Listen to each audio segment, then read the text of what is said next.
Hello, I'm Mafaz. I'm a member of the senior men's national team in the Maldives. I play for the shooting guard position, and also I'm a skill development coach here at the Maldives.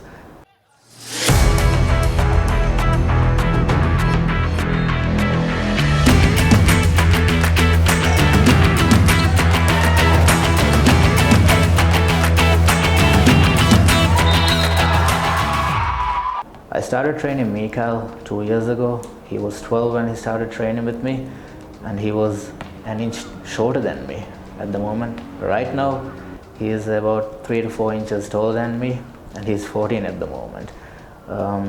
When I started training Mikail a couple of years ago, when he came to me, he had really bad footwork, bad balance. He couldn't handle the basketball much, he couldn't shoot the ball, he couldn't pass, and also he didn't have that much knowledge about basketball. He was also really stiff. He could not touch his knees while bending, and also he had difficulty in his hand-eye coordinations.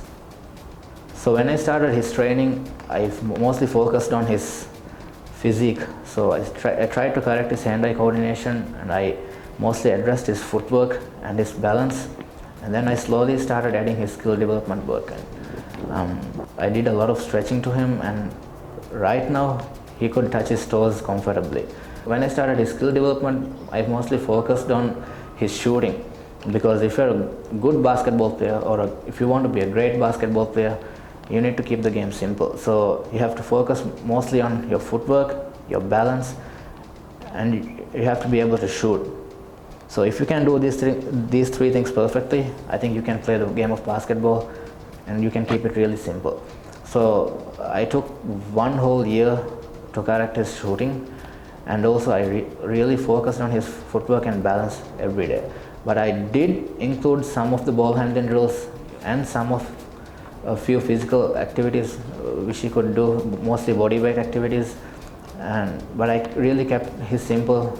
On the first year, really simple. So I mostly focused on his balance, his footwork, and his shooting. On the second year, I started focusing more on his ball handling. So I kept it simple. So I started with mostly stationary stuff. So I added like 15 to 20 minutes of stationary ball handling every day. I kept it going for like a month or so, and then once he was able to handle the ball well, I started adding footwork into it. So I combined footwork and his ball handling drills for the next couple of months. So once he was comfortable with it, I started giving a bit of pressure to him. So I started playing token defense to him, and then I made him comfortable bringing the ball on court, handling the ball, and beating a defender off the dribble. So started slowly building his shooting as well. So the first year it was almost mostly like form shooting for 9 to 12 months. I corrected his form, and the second year, after like once he was comfortable with the ball handling, that was like after 3 months, I started adding shooting off the dribble. So mostly focused on dribbling with shooting. So he could do a catch and shoot where he could dribble off, and he could take a pull up. So I started mostly focusing on those stuff. The biggest improvement Mikail has had after he started training with me was he has really mastered his footwork, he has really mastered his form shooting, and also his dribbling. What I expect from him in the future is for him to be really great, the best he could be. When I started training with him, I always told him that you should never try to challenge someone to be better than him. You should always challenge to be better than yourself every day. So it's his duty to work on his skill development, even if I'm not there, even if someone's not there. Work on his skill development every day, and try to have a mindset that you need to get 1% better every day. It doesn't have to be playing basketball. It doesn't have to be studying or anything. It has to be everything overall. You should at least get 1% better every day. That's what I've always told him. That's what I always tell my clients. The biggest difficulty that I faced while training Mikail was his confidence. When he started training with me, he had doubt whether he could be great, but right now he's really worked on his self-confidence, but still there are moments that he still doubts himself whether he could be great or whether he could be good. But I think that's natural for everyone at this age who works at hard. Sometimes you just need someone to give that little boost for you to perform up to that higher standard. What I expect from Mikail is for him to be great on and off the court, whether it's in life or whether it's in basketball or whether it's in something he does. I want him to give his 100% to it and stay committed to it. And also I want him to become 1% better every day with whatever he does. So that's something I've always told my clients, that you need to be 1% better at everything that you do. It doesn't have to be basketball, doesn't have to be studying, doesn't have to be working on it. What I expect from him in the future, being a basketball player, is to have a good discipline. Good discipline doesn't mean that you have to work out every day. Good discipline means you have to look after yourself as well. You need to have a proper nutrition, you need to sleep well, and you need to train hard as well. And you need to be smart. That's the most important thing. If you're not smart enough, you'd most probably get injured, or you'd most probably lose interest in basketball. So I've always told him to have a good sports discipline. To become great, you need to be really disciplined.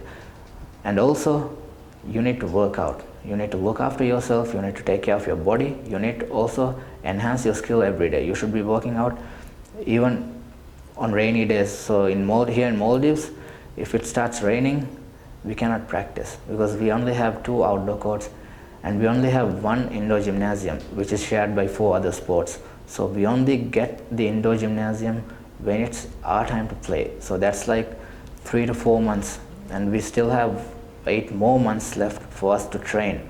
So I've always told him that never too high, never too low. If you have no place to train, you can always do some dribbling workouts at home, or you can do foam shooting lying down on the ground. The biggest difficulty that we face here in Maldives is that we lack the facilities, whether it's basketball, whether it's football, whether it's badminton, tennis, cricket. We lack the facilities to train here. So I've always told my athletes that don't expect too much. Even if you don't have a place to train, you can still find a place to train. Whether if it's rainy, you could be smart enough to go and do some foam shooting if the floor is too wet. So I've always told my clients that you should always put in some work and never take off days. Doesn't mean that you have to break sweat every day, 7 days a week to become good. You could do small things. Just put in like 10 to 15 minutes of foam shooting every day. You could do it 7 days a week. You could do it in the rain. So I've always told them, you need to be smart, you need to train so that you could elevate your game to the next level. The biggest improvement from Mikail that I found out was he could really handle the basketball really well. And also, he could shoot game shots comfortably, consistently. The best thing that I found out from Mikail was he could shoot contested shots. During the last tournament, he had this buzzer beater that if you were the coach, you would say it's a bad shot. But as a player, I think he had really confidence in that shot, and he made it. Like there were like 2 people contested, and he shot probably from the NBA 3-point line, and he made the basket. And that's how they closed the 3rd quarter, and it was his school tournament and in the final match. So that's something really nice to see, that he's really improved on his shooting and he's really gained confidence with it. The most important thing that I found out was he's really developed his game IQ. He's probably the only player, or he's probably one of the 2 players here in Maldives from his age that could run 1 through 5. He could play the 1, he could play the 2, and he could play the 3 and 4 and 5.